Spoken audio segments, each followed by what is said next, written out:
એટલે સ્થાનિક સ્વરાજની આ ચૂંટણી કાલે રાજ્યભરની અંદર 10,000 કરતાં વધારે ઉમેદવારોના ફોર્મ ભરી ચૂક્યા છે। આજે તમામ 15 જેટલી મહાનગરપાલિકાની અંદર અમદાવાદમાં આજે માનનીય મુખ્યમંત્રીશ્રી દ્વારા, રાજકોટમાં હું પોતે, વડોદરાની અંદર માનનીય હર્ષભાઈ, આપણા નાયબ મુખ્યમંત્રીશ્રી, સુરતમાં માનનીય CR પાટીલ સાહેબ અને અન્ય મહાનગરપાલિકાઓમાં અલગ અલગ પ્રભારી મંત્રીઓ દ્વારા 15 મહાનગરપાલિકામાં આજે એક સંકલ્પ લેવાનો, આ જે પ્રજાના સેવકો જે એક સંકલ્પ લઈ અને આગળ વધે અને જનસેવા માટે આગળ વધે એ પ્રમાણેનો આખો સંકુલ કાર્યક્રમ આખા રાજ્યની અંદર થયો છે। અને આ સંકલ્પ સાથે જ જે રીતે પંડિત દીનદયાળજીની અને ડૉક્ટર શ્યામા પ્રસાદની વિચારધારા છે, ભારતીય જનતા પાર્ટીની જે વિચારધારા છે, એકાત્મ માનવવાદ, અંત્યોદય એટલે છેવાડાના માનવી સુધીની જે સતત ચિંતા કરવી, દેશના યશસ્વી પ્રધાનમંત્રી માનનીય મોદી સાહેબ જે રીતે માત્ર ગુજરાત નહીં પણ સમગ્ર દેશને વિકાસની રાજનીતિની ભેટ આપી છે,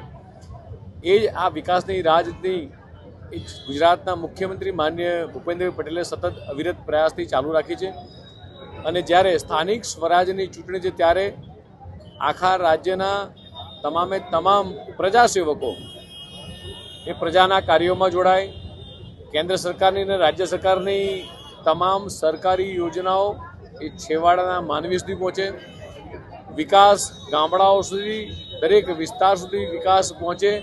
એ દિશામાં રાજ્ય સરકાર અને કેન્દ્ર સરકાર કામ કરી રહી છે। અને આજે જ્યારે આ 15 મહાનગરપાલિકાની અંદર જ્યાં સંકલ્પ લેવડાયો છે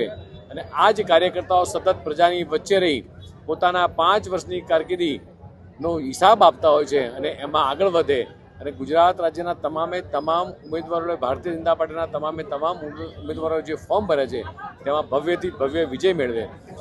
ભારતીય જનતા પાર્ટીનો કાર્યકર્તા એ હર હંમેશા બૂથમાં લડતો કાર્યકર્તા છે। 50,000 બૂથની અંદર આ કાર્યકર્તા સતત અવિરત એ પ્રજાના સેવાકીય કાર્યો લઈને પહોંચતો હોય છે। માત્ર ચૂંટણી સમયે જ નહીં પણ સતત પ્રજાની વચ્ચે રહેનારા ભારતીય જનતા પાર્ટીનો કાર્યકર્તા એ પ્રજાની વચ્ચે રહી અને પ્રજાની સેવા કરતો હોય છે। એના પરિણામના ભાગરૂપે આજે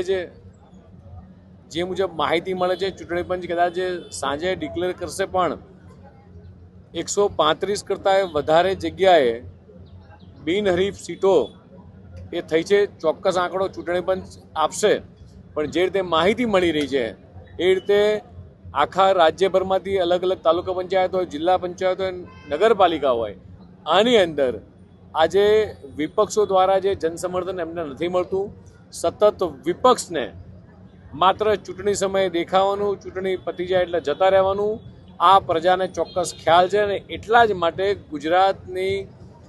આ પ્રજા એ સતત એ વિકાસની સાથે જનસમર્થન આપતી રહી છે અને આવનારા દિવસોની અંદર પણ એ જ રીતે ભવ્યથી ભવ્ય વિજય સાથે 50,000 બૂથના વિજય સાથે ભારતીય જનતા પાર્ટીના કાર્યકર્તાઓ આગળ વધશે।